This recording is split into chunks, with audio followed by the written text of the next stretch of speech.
Hi there, I'm Jersey Drost, cartoonist and teaching artist, and on Monday's live stream, I analog watercolored this pen and ink drawing of these two adventure cats, and today I'm going to do the same thing, but this time in Clip Studio Paint. Let's get started right now.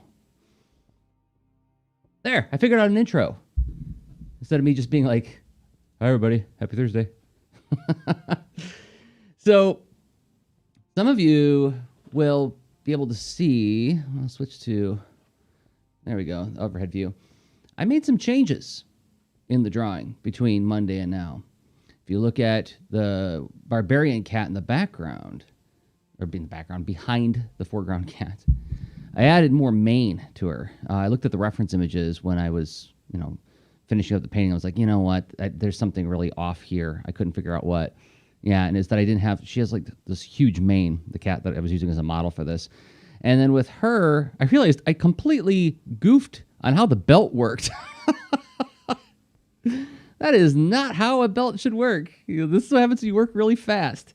So I'll have to keep my eye open for that in future illustrations. Like, am I making any like really silly, obvious errors in my, haste to get this done? So what I did is I switched out the belt buckle altogether, and I thought this character is the working idea for her is she's the world's happiest pirate. And so I thought, okay, well, what if like her, what is that flag called? Is it the Jolly Roger that the pirates raise? I thought it'd be like a smiling skull and crossbones. Oh, thank you, Rachel. I think the mane like really helps sell the barbarianness of this cat. So with that, let's see if I can Clip Studio paint this in an hour. I'll turn out the background there so I'm not looking at that. And I'm going to make sure I've got the right. There we go. I just want to make sure that my magic wand or selection tool is tuned correctly. It's not selecting all colors. There we go. Okay, and then I turn off the flats, go to my watercolor layer, and then I begin painting. So that's what we'll do now. I'm grabbing from my palette that I made from my analog paint kit. Go with maybe this orange. That's too red. This orange.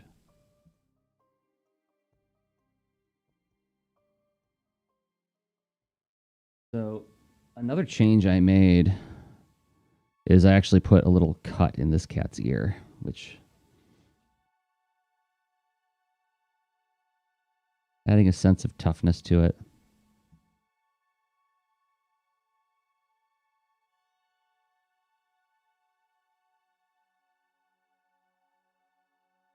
Get a little bit smaller brush. Oh, did my camera go out? Okay. I guess. Oh, there we go. It's back. Working with a couple different camera setups today, so you can also zoom in just on this if you want.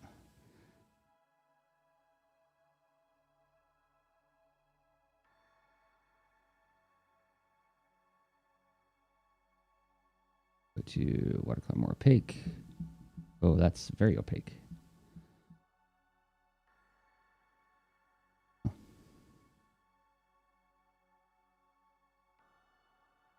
I also do this. Remove color. There we go. Okay. Back up a few steps. There we go.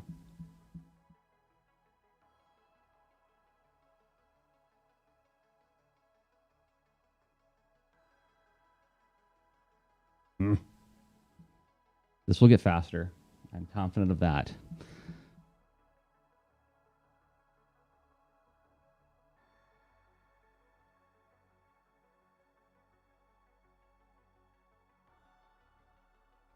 I forgot to put my phone on Do Not Disturb, so I'm using it as a camera. And suddenly a call comes in.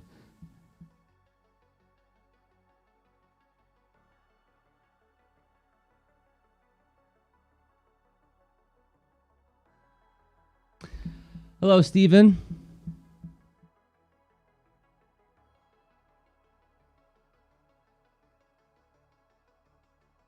Hope everybody's Thursday is going okay.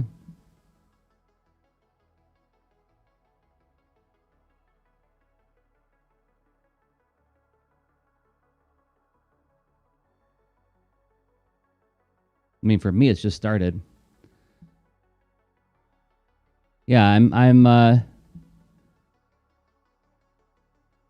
working on a very cheerful cat.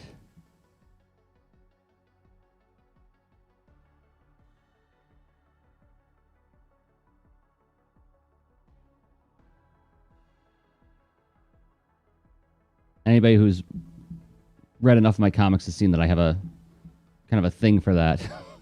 All right, let's get that nose. No, I did the nose in a different color. Turn on my flats layer so I can make a selection. Select the nose. Turn off the flats layer and continue watercoloring.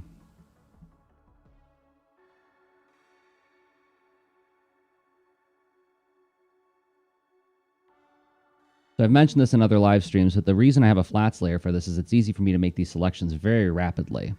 So then I could go in with my, what color do I want to use here?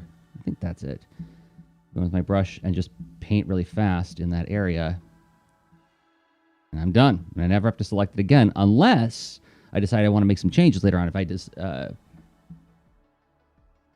let's say I decide I want to change some colors altogether after I've painted it. It's like, well, those selections are still there and active. And I go ahead and pull them up again. Let's get this. And then we can switch to...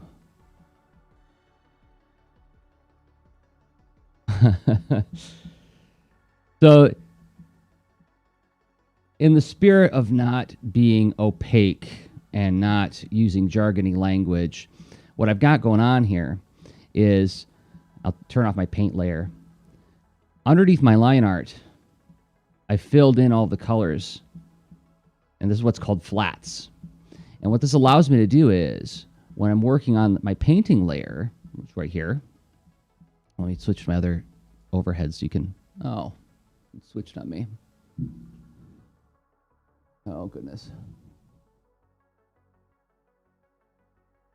And can I get you?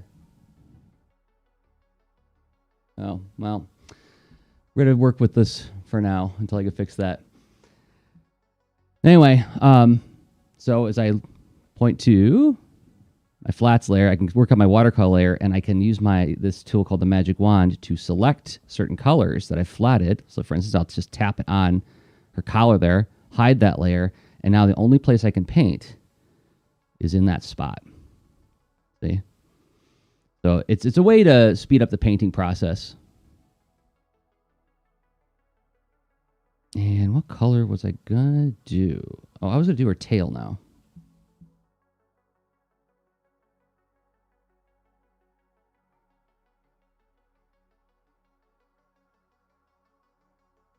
Watercolor brush.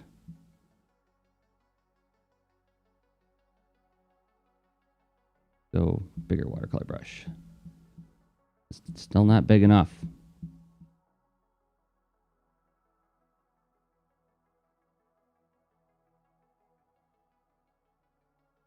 Yeah, part of this series that I've been doing here as I've been live streaming and practicing these different drawings is I've been looking for all sorts of different ways I can make the work go faster. So here's my orange palette, and I'm going to scoot over to when orange and purple meet. Back to my orange. Wash in a little bit more. Get it nice. Okay, now I'll get my watercolor brush, regular watercolor. And I'll get that texture in there.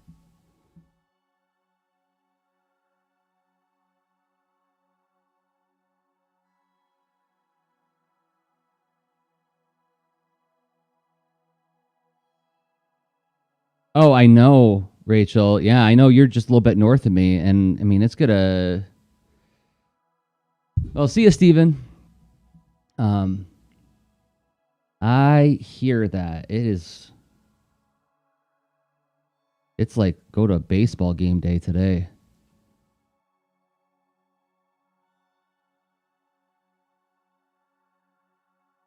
And then a little bit more.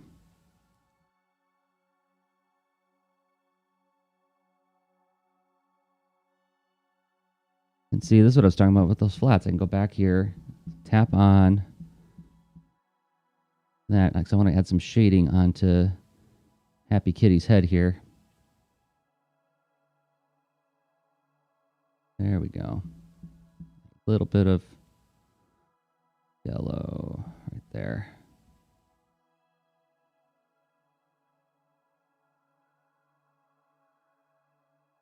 I am digging how this is coming together so far.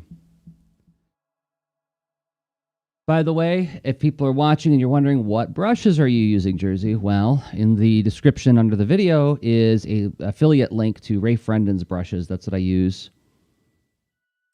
I'm using his excellent watercolor brushes right now, and if you use that link to purchase his brushes, it won't cost you anything extra, but I get a piece of the action because I'm demoing his brushes all the time. It was a natural partnership because I've been, like I said, I've been using his brushes for a very long time now and talking about them with a lot of people. Okay, let's do the cape.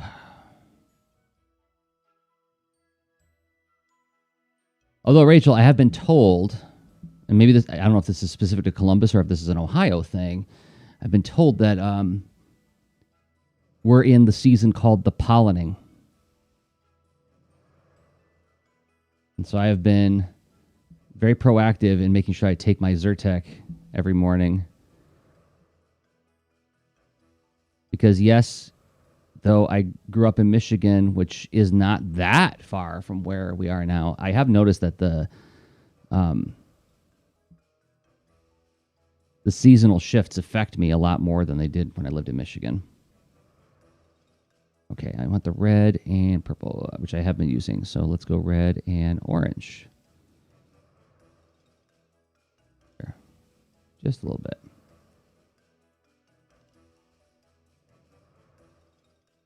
I think it's easier for me to mix the colors on here now.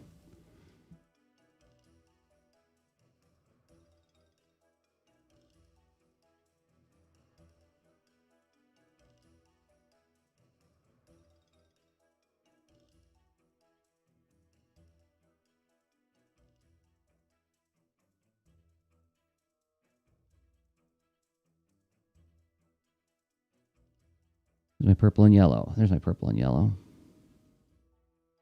I want the lighter one, though. There we go. Hard to even see what's going on there.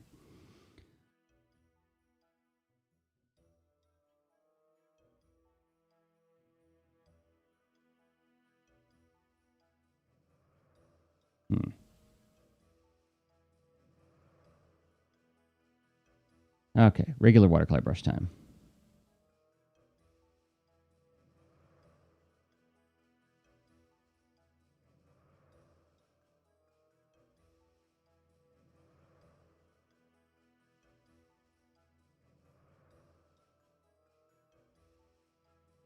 Am I going to finish this in under an hour? I think I am. There's not that much to do yet. Let's save our work and take a sip of our coffee.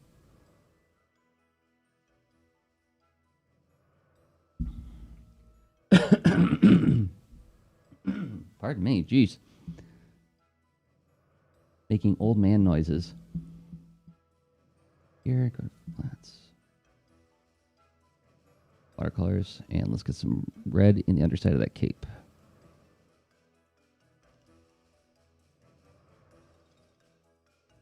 How about that?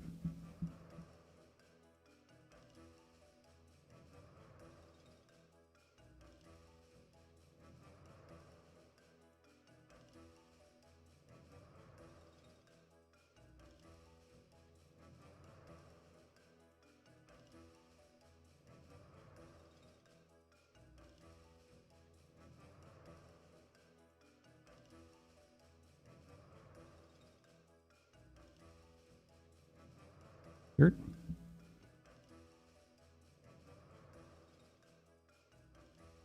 So I'm enjoying drawing these characters so much that I think this is going to be my next mini comic. I'd like to do another mini comic this year.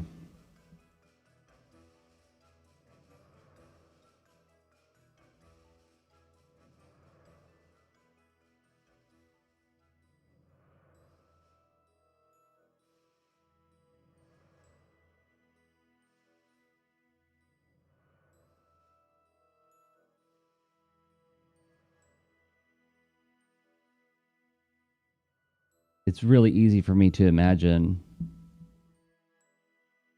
the kind of interactions that they would have with other characters. Come on, go my way.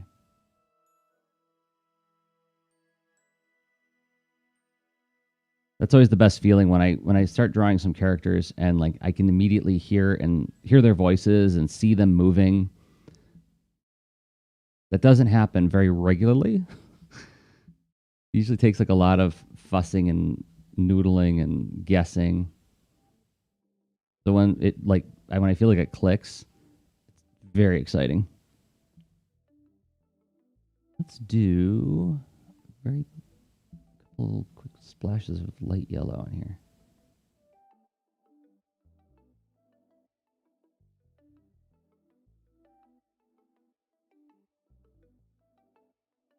Okay.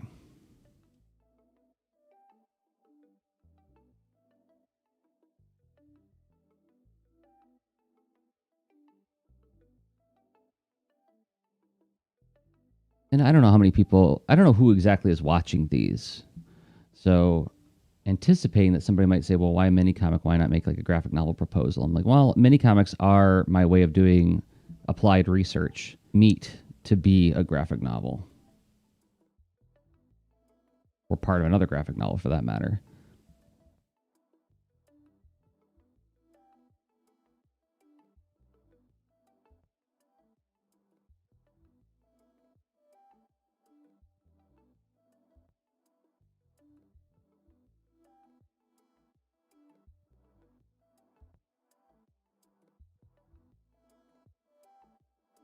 Get our red back.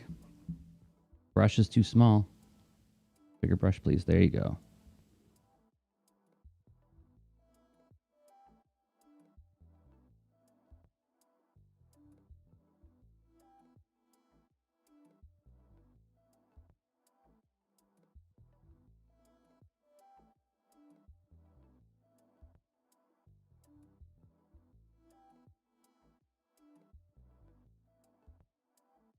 Far so good.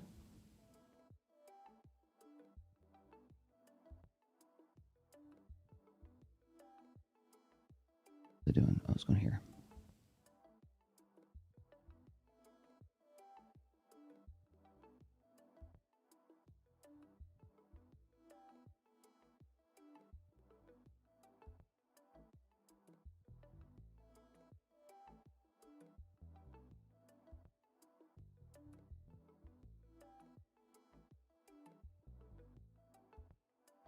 What I'm going to do, I'm going to go back to Happy Kitty's shirt here. I'm going to put a little bit more dark shading in there. Let's go here. Go right there.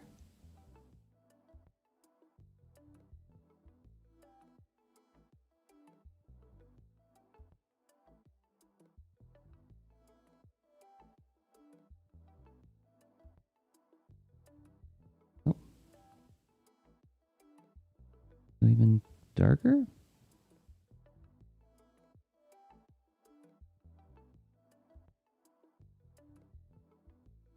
I don't want to overwork it.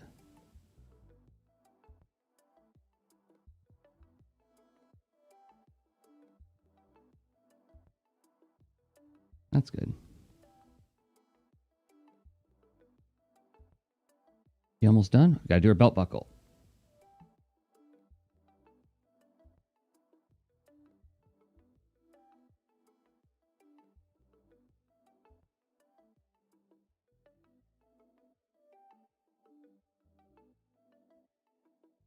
Leave that open. Just go over here.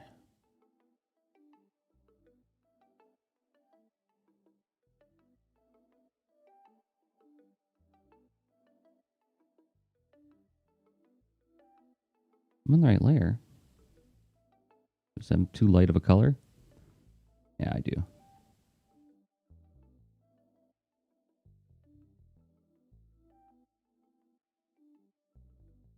Purple here.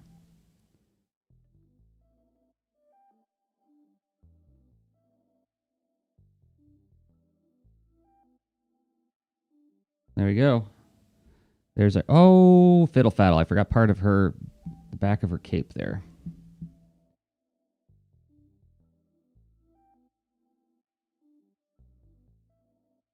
I was recently taking advantage of the privilege that I have as a teaching artist, and I was showing these designs and some other ones to some of my students, and I was asking them like, okay, what do you react to here? So basically, I get to do like a little bit of market research too in my classes, but I'm sincerely asking for their advice too, because I want to know how to be of like better service to my audience. And so one of the students said, uh, she looks like the only people who should fear her blade are people who don't smile. Like, that's a funny idea, but it's fraught. I didn't say that in the moment, but it's a funny idea. But man, oh man.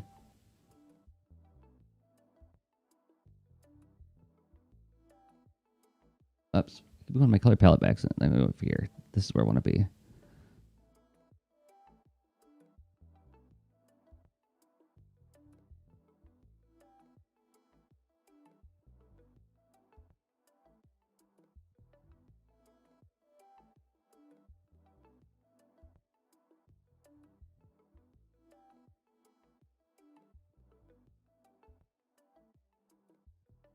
But it reminded me of the whole, like, for anybody who's read Marvel Comics, the whole Man Thing character. You know, those who know fear burn at the Man Thing's touch. Those who know grumpiness feel the cold steel of this pirate's blade. Maybe that's it. Instead of not smiling, it's like she's arch enemies of grumpiness.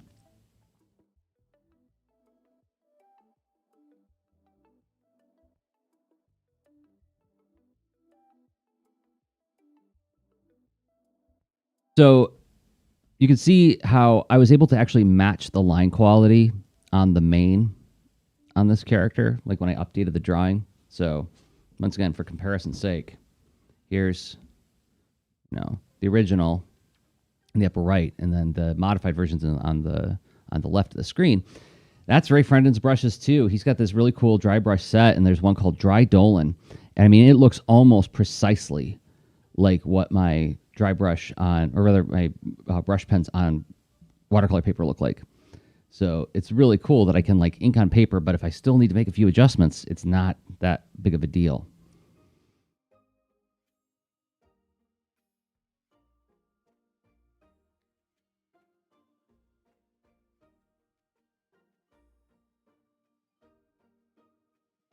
There we go.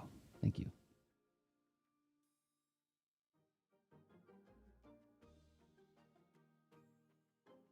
Let's start with the yellow.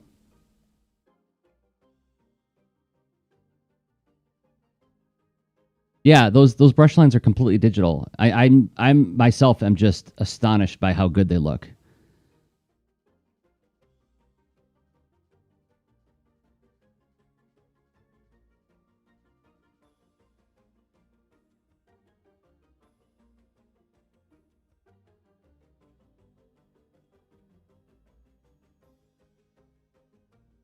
I'm getting into the weeds here. Let me get some orange in this first.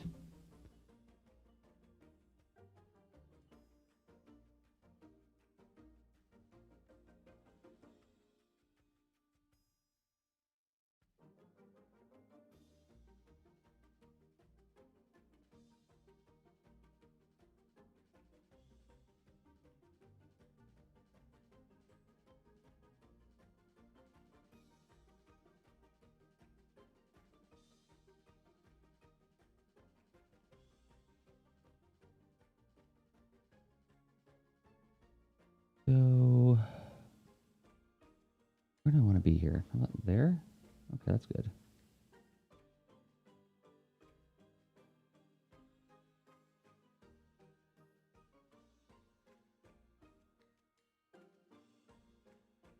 There, that clashes enough with her head. Okay, tricky parts. Let's do the barbarian cat's fur.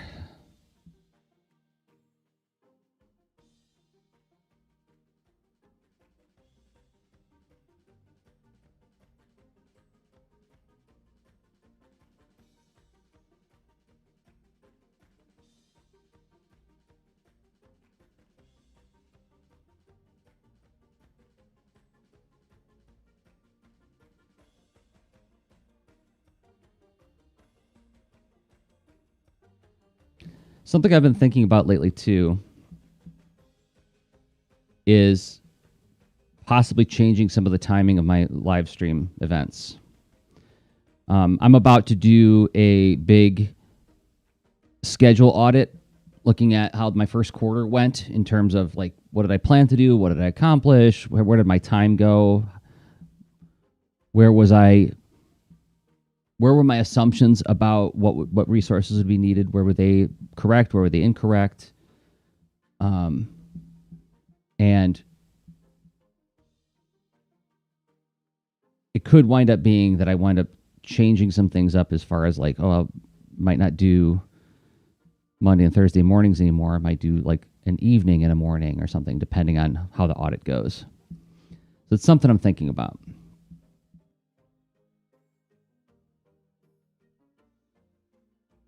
Just putting it out there because I think transparency is always a good idea, even if it's giving information that wasn't requested. I don't think that's oversharing. Setting expectations. Okay, now I'm looking again at my original watercolor, which I worked off of reference images. And the inside of her forearms was darker than the outside. So I'm going to darken this up now. I'm going to my black palette there.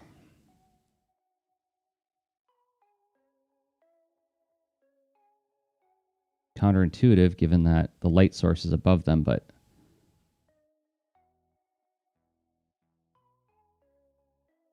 I always put a little tiny bit of rim lighting on there like that.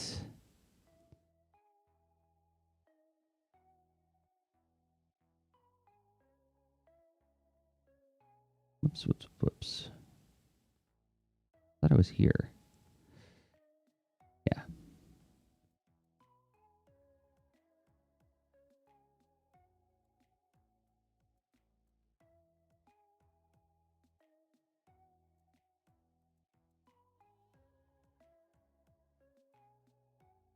Yeah, so I guess I'm just very impressed with how raised brushes can help you achieve like a pretty analog look. It's still not 100%. I mean, you can tell that some aspects of it are digital, but that's okay. Accomplishing what some of my goals in making my art is that I want something that feels like it's been made by a human. I don't want it to be too glossy or too flat.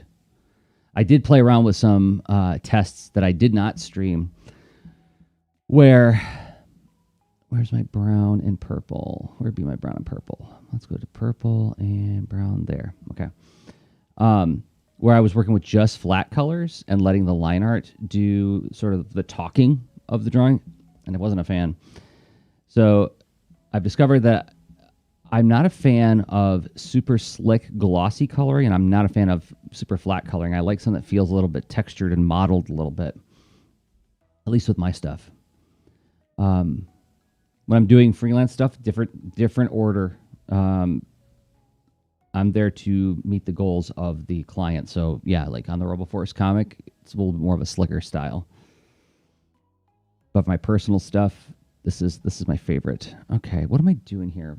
Okay? So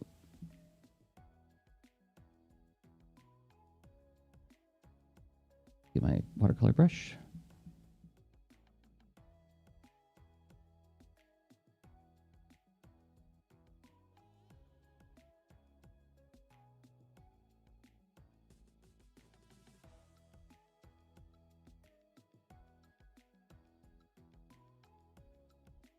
Let's see.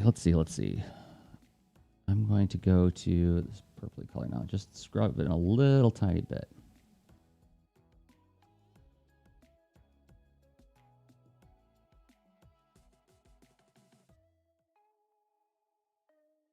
Now for my more opaque watercolor, just to put in a tiny bit of shading.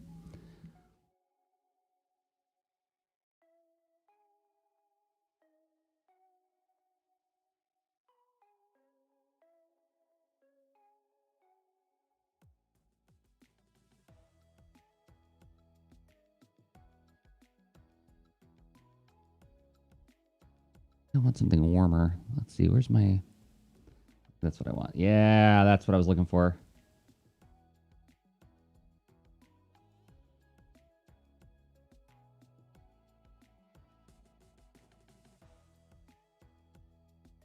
Okay, let's get a regular watercolor brush for this last part here. Looking pretty amazing. Didn't do her foot.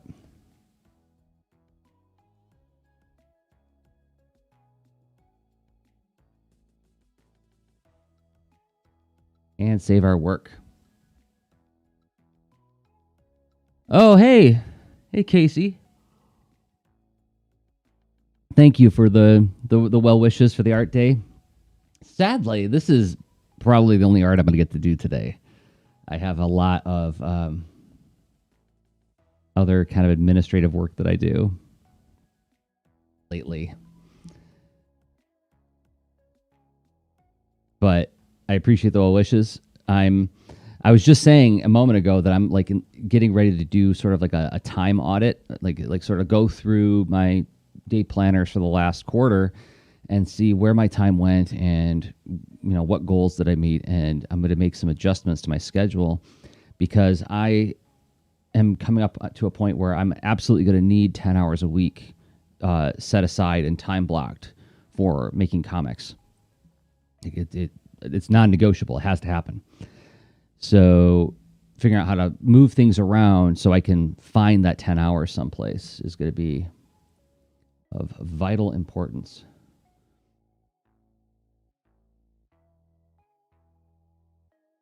I need some browner than that. There you go.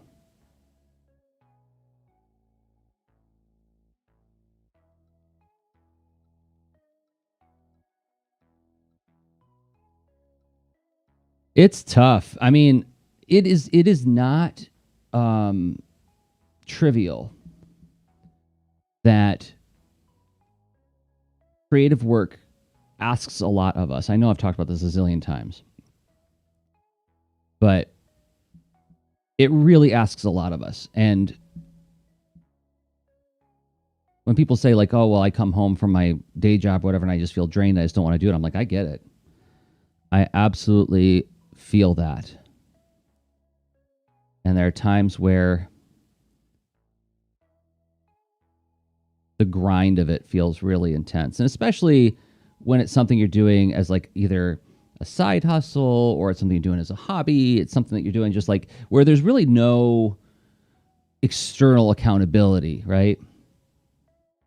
Man, is it easy to drop the ball on that and like, say like, you know what, I'm wiped out. Or emergent things happen, right? Thought I was going to be doing art today, but the shower broke. Whatever, name your thing.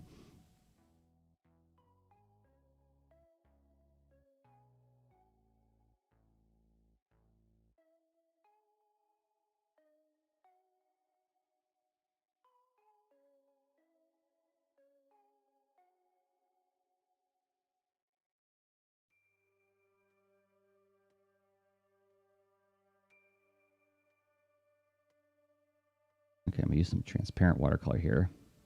There we go. Look at that. Oh, it looks so good. Looks like I planned it.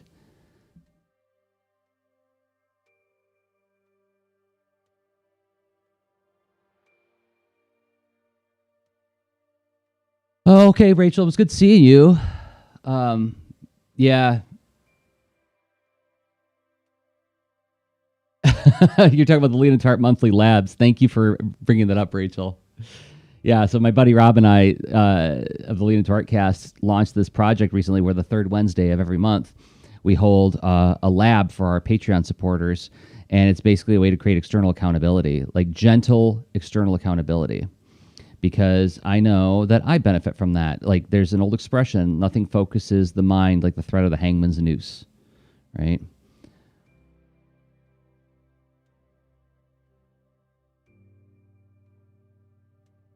So, yeah, for our $10 and up Patreon supporters, we do this monthly lab where it's an accountability call. Check in. What are you working on?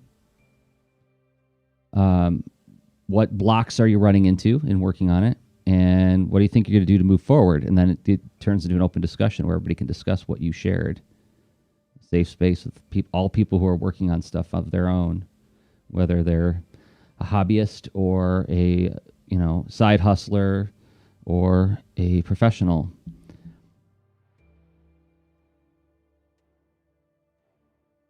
And it's funny, Casey, I was just thinking about you because I was on Brandon Dayton's podcast, which will come out in the weeks to come. I don't know when, but we just recorded yesterday, and we were talking about the Art and Story Days.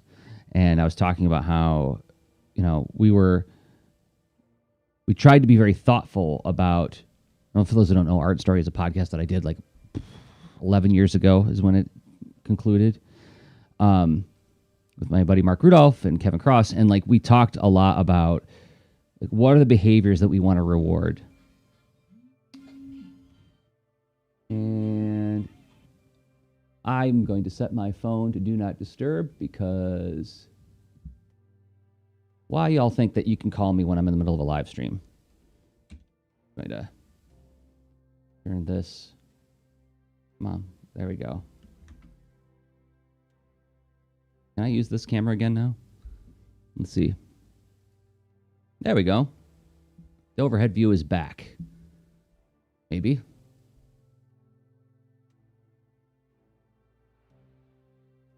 It take a second to catch up. Okay. Is Art and Story archived someplace? No, it is not currently. I actually, what I'm doing now, I would call like a more up-to-date version of Art and Story, because, but part of the complication of it is that, it's owned by 3 people, and I need to get with them about if we release it in some way, how do we do it in a way that is acceptable to all parties, right? I have all of them except for I think I lost 2 files in some of the many transfers we've done over the years, but I think I have almost everything from that series, and it's a lot of podcasts. It's like over 1,000 podcasts when you consider Mark's microcast, Mark of the Beast, Kevin's microcast, Art and Story Alive, which was our live show we did. And then there was the regular show proper. Then there was Art and Story Extreme, which was like our daily check-in microcast. It's a lot of material. And what I'd like to do, but I got to reach out, like I said, I got to reach out to Mark and Kevin because, it's their stuff too. I'd like to just put them on a website where you just download all the files. And then maybe have a donate button for each of us, if you want to tip us for all the work that we did on that project, and for the hosting of the file. But the other thing is that that while I agree that I'm sure it would be useful to people, it's also, I feel like some of that material is of its time,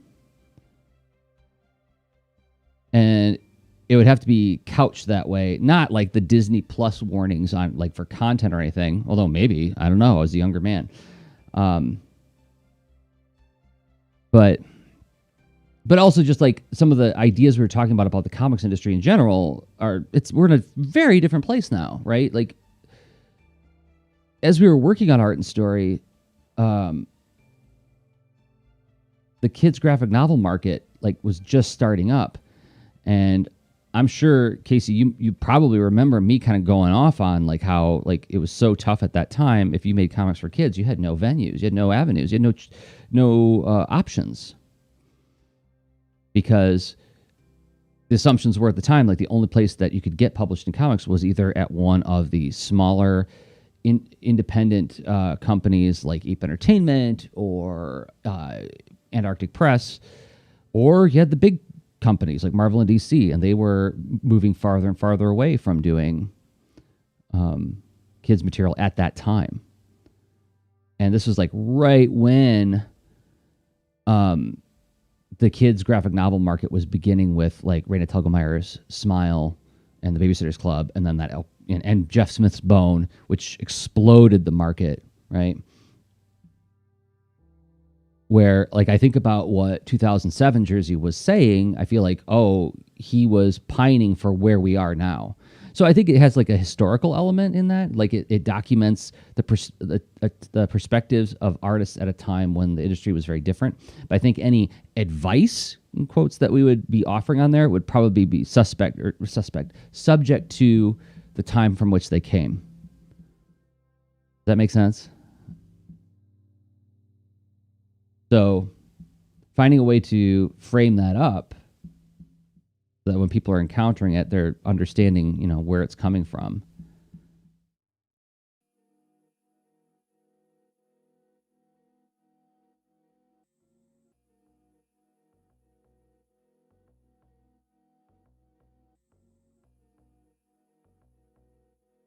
And I also remember, like, I had, speaking candidly, I had kind of a chip on my shoulder back then about things like, okay, so here's another thing about the time period in which that project was explored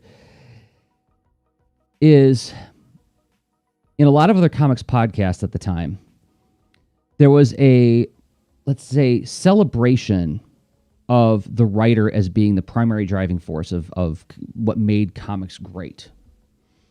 You had all these interviewers interviewing these comic writers from Marvel and DC, and they would talk about their artist. Tell me about your artist. And it just gave me hives. Like, I'm not your artist. I'm your collaborator. And so I remember actually, believe it or not, getting into some like Twitter fights with people very early on where I was kind of intentionally, I was like, I guess you could say I was almost being trolly. Where I would say things like, oh, I just thumbnailed and penciled 2 pages today because cartoonists write and draw.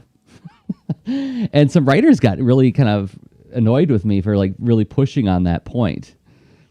I'm like, do you have any idea how you sound? I'm like, well, yeah. And in retrospect, when I look back, it's like, yeah, I was feeling defensive and I was feeling like a little bit of scarcity. Like it was hard for me to find work, and it felt like, okay, these people who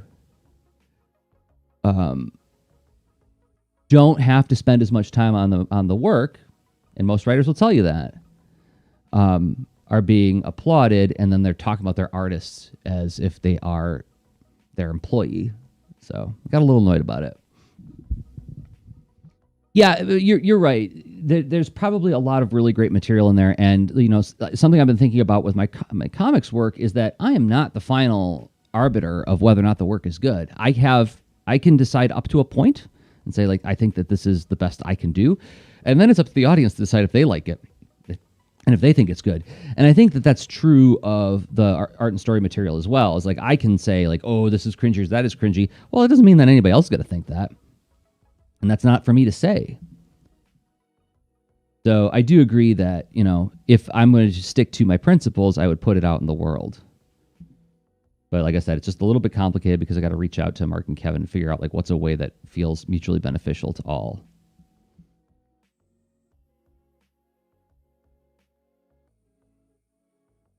But I wouldn't be against it.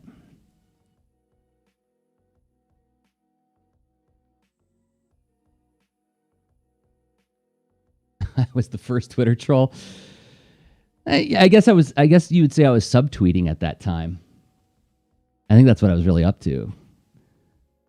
It's kind of like make it a dig on what happened here. All right, I'm gonna get my friend in regular brush. I'm gonna fill in this flat. I goofed up this flat altogether. Okay, turn that off. Okay. And go to watercolor, and I'm going to erase the painting that I did there because that shouldn't be there. Okay, back to this.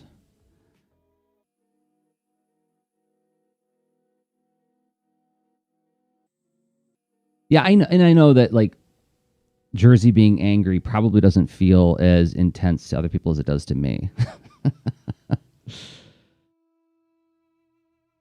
I had this experience recently, not recently, this is actually several years ago, where my students were getting a little bit wild in the classroom. And this is something I talked about on Brandon's podcast. Hey, Dordoys.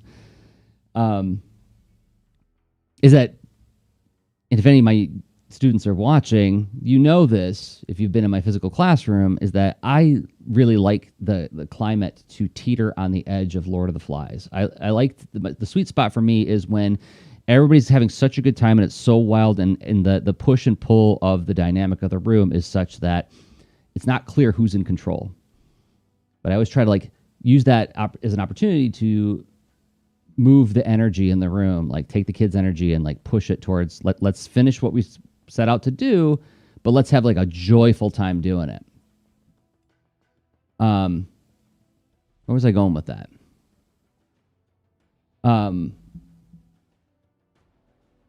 Oh yeah, well there was this one time where it fell out of my control, and I leaned on the desk that I was standing at, and I sighed.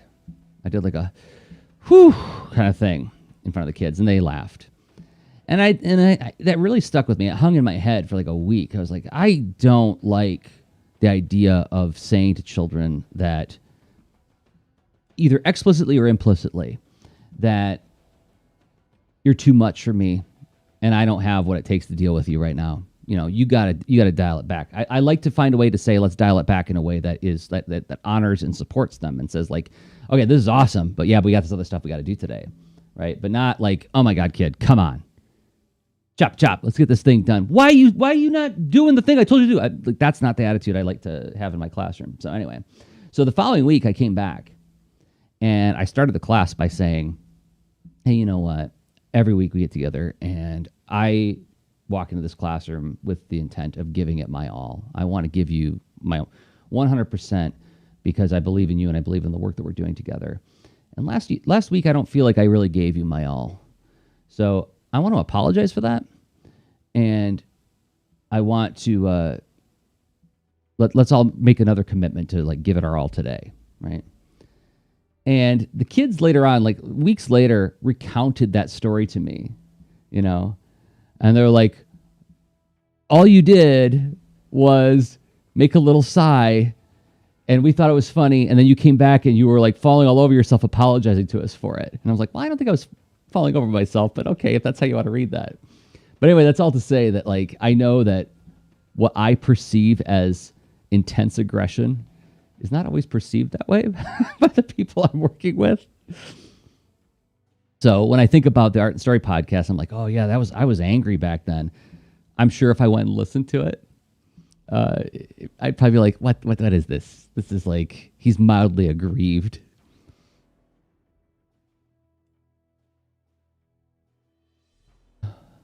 I'd want to be their best teacher. Best teacher would be thought for me to be to handle a rowdy class. I'm not quite sure I'm reading you, Casey.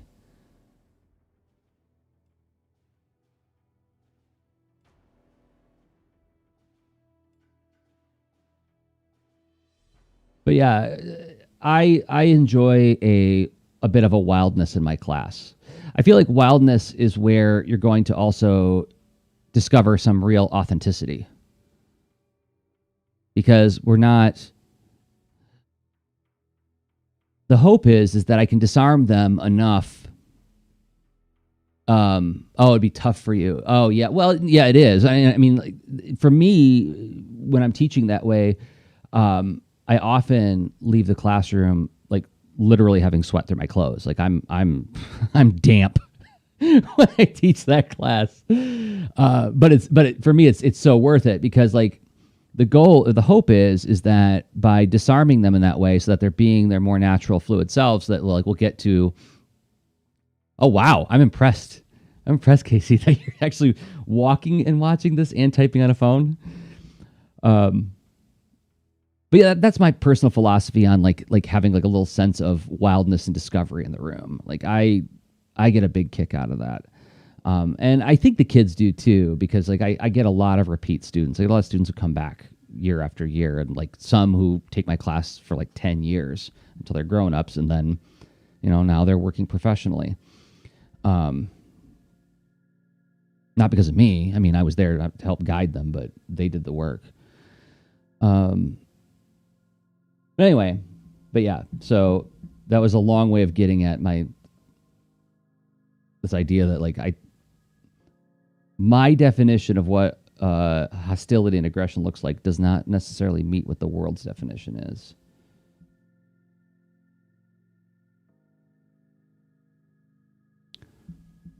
There, get this purplish. There we go. Oh, that's so good.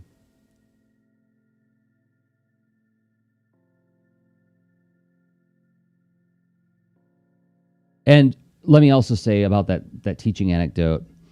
Oh man, it took me so long to get there. I mean, I've been teaching comics courses since I want to say like 2006, 2007 was where I really feel like I turned the corner. Like I'm a teaching artist now, but I mean, there were certainly times where the room started to fall completely out of control, and I was out of my element. I mean, the story I often tell other teachers, and they nod with acknowledgement and recognition, is I was teaching in Detroit at it was fifth grade. They didn't have art programming in the school. These kids were like fifth graders who had never taken art, which I was like, oh my God, that's brutal. And 30 boys, no girls in the classroom. And it was towards the end of the school year. Summer was approaching. We were closing on the end of the semester. And the class period that I visited was right after lunch. So you want to talk about kids who are just like super not into, calmly and reflectively thinking about art. That was it. I learned a lot about classroom management in that day, that time period.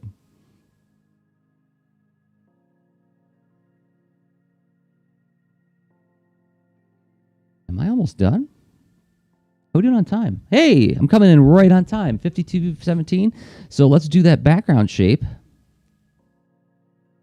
And I'm going to select it with my magic wand tool.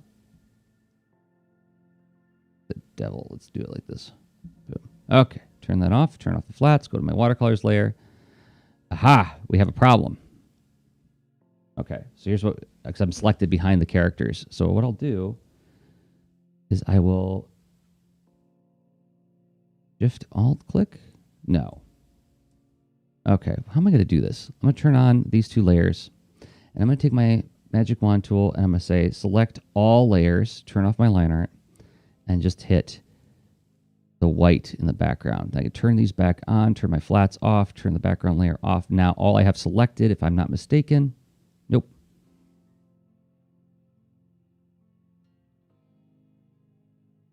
How do I do that?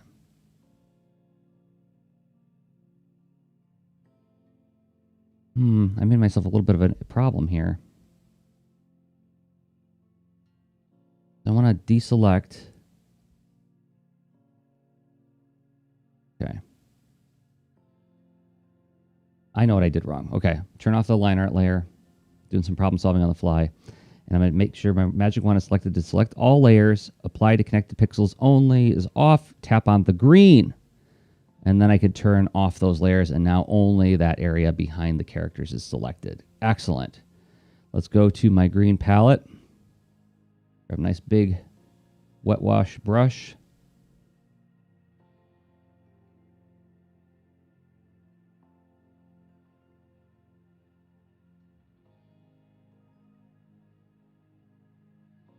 I'm going to grab my Washy Joshy Cloudy Chaotic. Another Ray Frendon brush, which is a little bit too opaque when I do it that way. Let's go to a very light yellow. Just hardly touching the canvas here.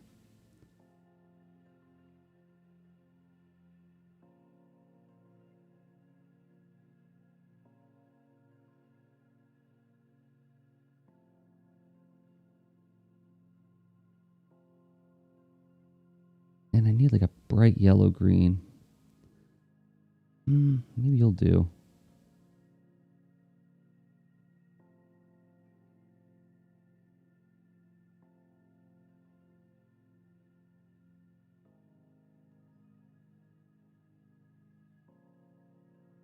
Come on. Get in there and get some yellow in there. There we go. My watercolor brush, let's make it nice and big.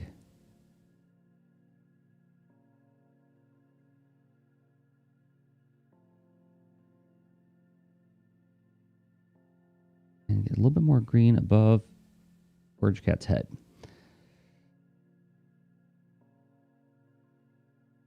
Oh, do I...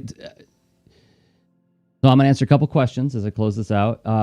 Do I still do classes in Columbus? I'm beginning to. I'm beginning to do art classes hopefully this fall, as we all get vaccinated and continue to observe the health crisis. I really miss working directly with students. Still teaching classes online for different communities, but yeah, I can't wait to get back into classrooms. And then Casey's asking, there's so many options and switches in art programs. Do I just learn them by trial or do I watch tutorials? I go by heuristics, trial and error, until I can't figure it out. And then I'll go to YouTube and just look up a quick tutorial on it. So, I mean, I'm fortunate in that I've been working with Photoshop since 1995. And so Clip Studio isn't that different from Photoshop, that it's not impossible to find my way around these things. Now, that said, one of the things about Clip Studio that I warn people about is it nests a lot of things. You have to go treasure hunting for where the tool you want is sometimes, but that's all in the spirit of just the interface getting the heck out of your way like that. Everything's collapsible.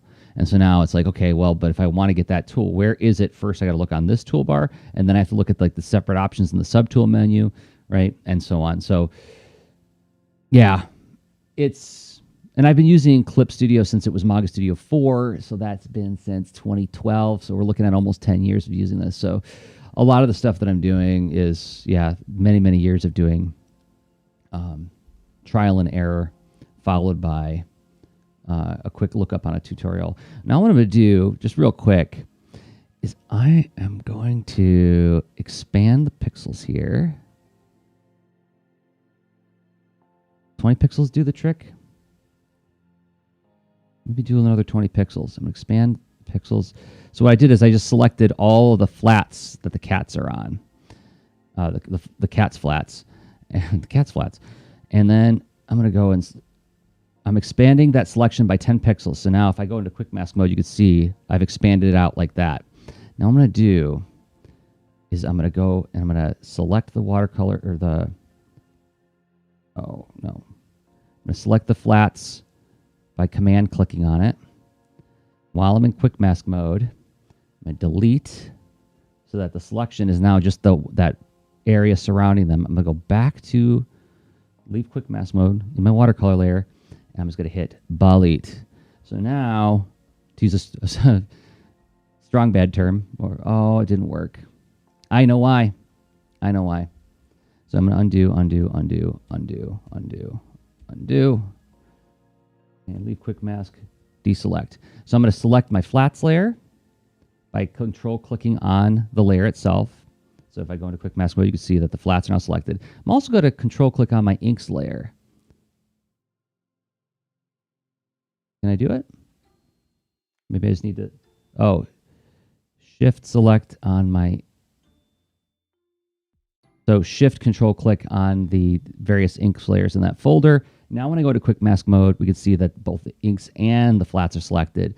Now I'm going to expand the pixels by 30 pixels. And then when I go into quick mask mode, we'll see, it grabbed a whole bunch of my other ink lines, little flecks of nonsense that were still on the paper that I didn't see were there. So let's grab those and get them out of here.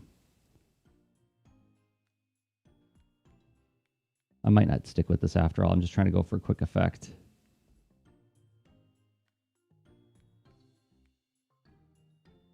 I know I'm going over my time just a little bit, but I want to play one thing. Okay, leave quick mask mode. No, I'm staying in quick mask mode, and now I'm going to control click on my flats layer to select the flats colors. And then I'm going to control shift click on the inks layer to make sure that I selected my inks layers. And then I'm going to hit delete. Whoops. I don't want to delete my inks. I want to be on the quick mask only. There we go. And I'm deselect, leave quick mask. And then while on the watercolor layer, hit delete. And then deselect. And we've got this white outline around the characters over the background. I don't like it. I don't like it. It was unnecessary. It was a little bit of a rabbit hole I went down. So I'll just Undo, undo, and delete. And let's save the work because I think I'm done here. So we can compare.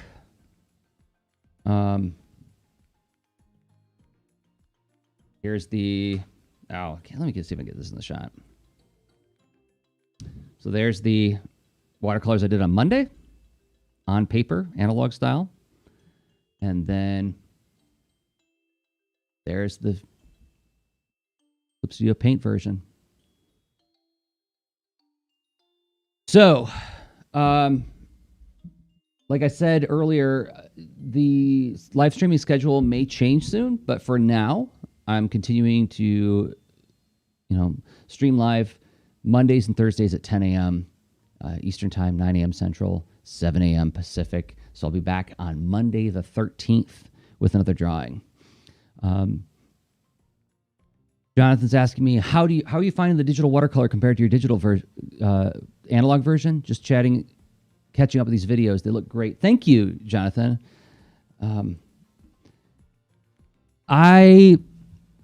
So here's like the main trade-off. I'll say this before I close. Yeah, I'm only 1 minute over, 2 minutes over. I think Clip Studio provides me with a lot more options for editing and for control, and it doesn't tempt me to give into infinite undos the way digital inking does. I'm inking on paper because I don't trust myself to not undo forever. The watercolor tools in this, the watercolor brushes, Ray Frendon's watercolor brushes, really feel so true to the experience of working on paper that I feel like it does. I keep the same speed. It's 1-to-1 as far as speed and execution. And I can get pretty close to the same effect that I can get on paper. Now, the only trade-off there for me is working on analog is more fun. I enjoy working with actual water and brushes and a piece of paper more than doing it digitally, but not enough so that I'm going to abandon digital. I think the next project I'm going to do, I'm going to watercolor it digitally like this because the flexibility is just, it way outweighs the pleasure of working on paper. Although, when my next book is done, maybe I'll do a whole bunch of like hand watercolored prints. Who knows? But yeah, I way more enjoy doing it on paper than digital. But like I said, digital just offers me so many choices and so much more ways to optimize the work and speed it up. Like, for instance, something I was saying, I don't know if you're here at the beginning, Jonathan, but I actually changed the drawing. So if you look at the paper, on paper drawing of the barbarian cat, I realized she needed a mane. She needed a big bushy mane around her neck to give her more of a barbarianness. Those lines were inked in Clip Studio with Ray's brushes. And if you look, it's this brush he's got called Dry Dolan, and it like almost perfectly matches the look of when I use brush pen on watercolor paper. It's astonishing. So, yeah, like I said, my choices are based on my own proclivities, right? I'm purposely choosing to ink on paper because I don't trust myself to ink digitally because I will spend too much time on it. But I found that I can pencil and watercolor very quickly in Clip Studio Paint, and I don't noodle on it for some reason. So that's the combination I think I'm going for going forward. So yeah, it's astonishing. I mean, Ray's brushes are terrific. And once again, there's an affiliate link in the description for everybody if you haven't purchased his brushes for Clip Studio. I love them.